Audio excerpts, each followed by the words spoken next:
Hi, welcome back to our channel. In this video I'm going to talk about why we moved to South Africa. So if you're interested about this topic, stick around.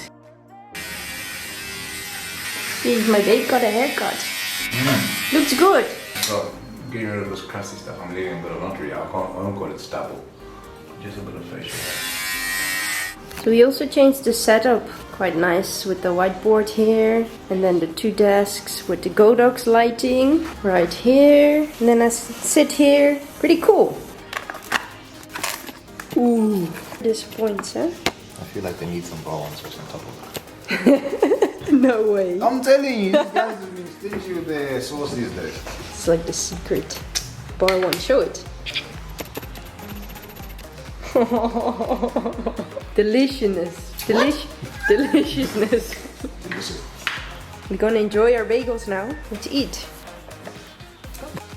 There are a couple of reasons why we chose to move and live in South Africa. So the first one, we already spoke about that one, it's the culture. So if you want to know more about that, click on this video.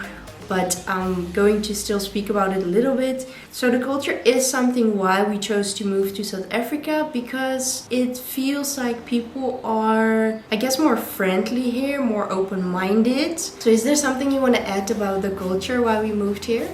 I thought this setup was quite cool though. Food, culture, yeah. No, that does make a thing, like the braai and The meat. the braai is really a thing, to be honest. You can easily like invite people over and have a braai. So let's say this weekend we want to have a braai for whatever reason. We make sure we have the wood and the charcoal. So we make sure we have that, and we get some food, like the chicken or the meat. But then the people will just get, you know, their own beers. And in the Netherlands, when you want to organize a barbecue, which we can't braai because it's too dangerous, you can't have open fires in the Netherlands. What? It's too dangerous. A what? Open fires. What did you call it? A what? Barbecue. Yeah.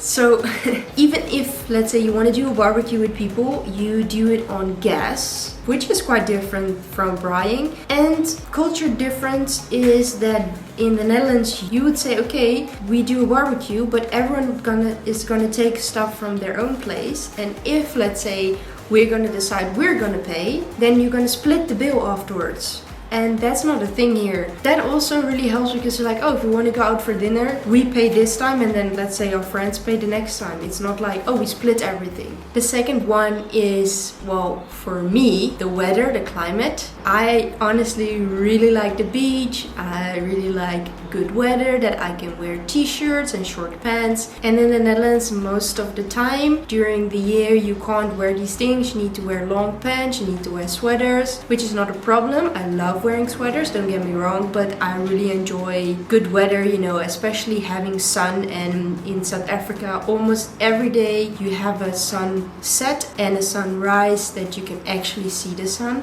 which makes me always very excited. And then I was talking about the weather, or like the weather conditions. So I spoke about that I really love the South African weather and the sunrises and the sunsets. The normal weather for me. So it is normal for Nana, but it's really not normal for me to be able to see a sunrise and a sunset every day, and to have sun like, let's say, 90% of the day.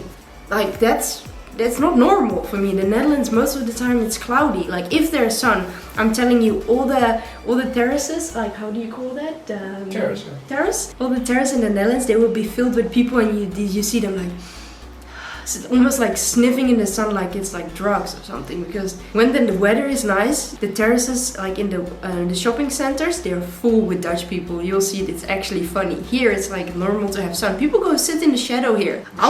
People go sit in the shade here. I sit in the sun, and then he's like, this child. Yeah, it's too warm. He calls me his child.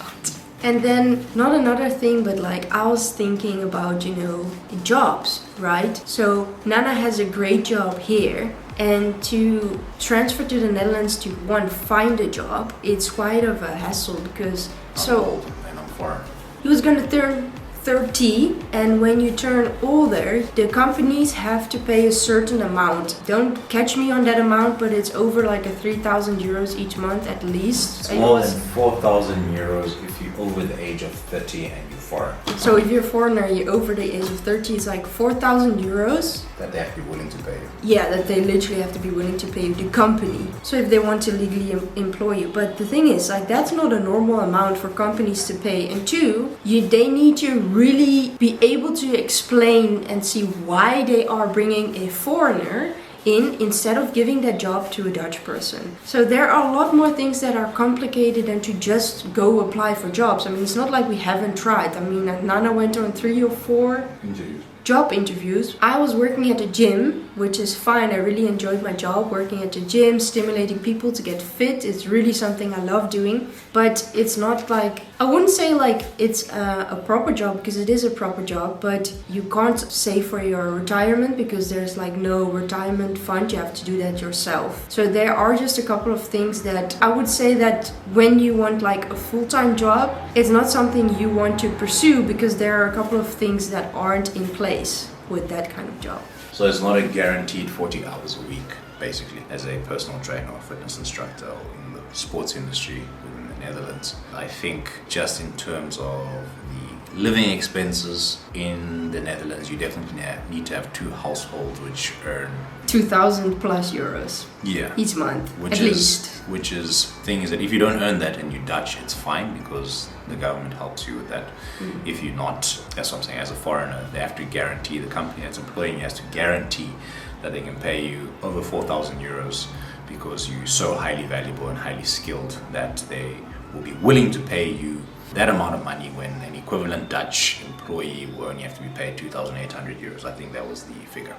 So obviously they are stimulating employment within the country of their own people within not only the Netherlands, so it had that the person has to, I think the motivation has to be that I couldn't find someone in the whole of the Netherlands to do this job, I couldn't find someone in the whole of the EU to do this job, and that is why I'm bringing a foreigner in to do this job, which is something that we also have in South Africa, I guess, to a certain extent. The process should be there in order when it comes to... It's just to protect your own people, right? Yeah, it's to protect your own people. So every country has that, so we can't fault them on that, but yeah.